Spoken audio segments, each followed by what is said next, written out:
Yémen, Hussam dit avoir été vendeur de voitures. Il ne manquait de rien avec sa femme et sa fille. À Cayenne, il dort dans la rue. Hussam a quitté son pays en 2018 où il était menacé de mort. Daesh voulait me tuer. Je ne pouvais pas rester au Yémen. Je ne voulais pas prier tout le temps comme il le demandait. Je suis libre, moi.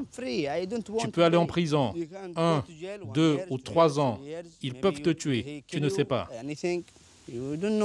Hussam passe en Arabie Saoudite où il travaille, puis en Égypte d'où il s'envole vers l'Équateur avant de rallier le Pérou et le Brésil. En 2020, il rejoint son frère en Guyane, parti depuis aux États-Unis. Bientôt, fini les économies et l'aide de demandeurs d'asile. Je n'avais plus d'argent et je ne pouvais plus payer le loyer pour la chambre. Donc on est venu ici. On attend un logement de la Croix-Rouge, mais rien pour le moment. Quand il pleut, Hussam s'enveloppe dans une bâche. Sa femme est morte en décembre au Yémen dans l'explosion d'une mine. Il tient le coup grâce à la générosité des Guyanais, dit-il, en attendant le résultat d'un recours pour l'asile. Sami est syrien, lui aussi dans la rue. Il est arrivé en Guyane 3 jours avant Noël avec 7 compatriotes venus du Venezuela. Sami a vécu 14 ans dans ce pays qui a sombré dans la crise. Ces dernières années, c'est devenu très dangereux.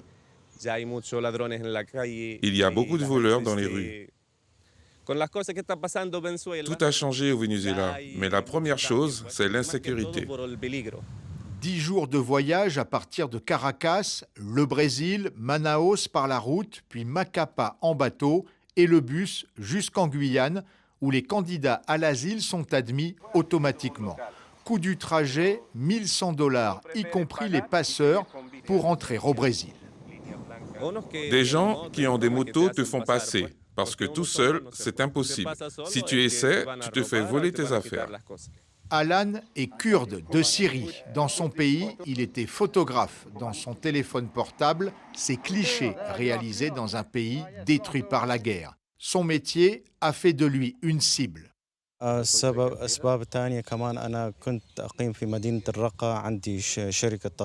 travail de photographe pour Daesh, c'est un péché. Ils peuvent t'égorger, rien que pour ça. J'ai fait des photos dans des villes en guerre, comme à Kobané, que j'ai publiées sur Internet, les réseaux sociaux. J'ai aussi aidé des journalistes français à travailler sur place. Cela m'a valu de très gros problèmes avec le gouvernement. Alan est arrivé en Guyane il y a 1 mois via le Brésil. Il est diabétique. Chaque jour, il s'injecte de l'insuline fournie par l'hôpital. Mais dans la rue, impossible de stocker longtemps les doses. Il lui faudrait un logement avec un frigo, l'hébergement des demandeurs d'asile, une compétence de l'État. Moins de 20% des demandeurs sont hébergés en Guyane.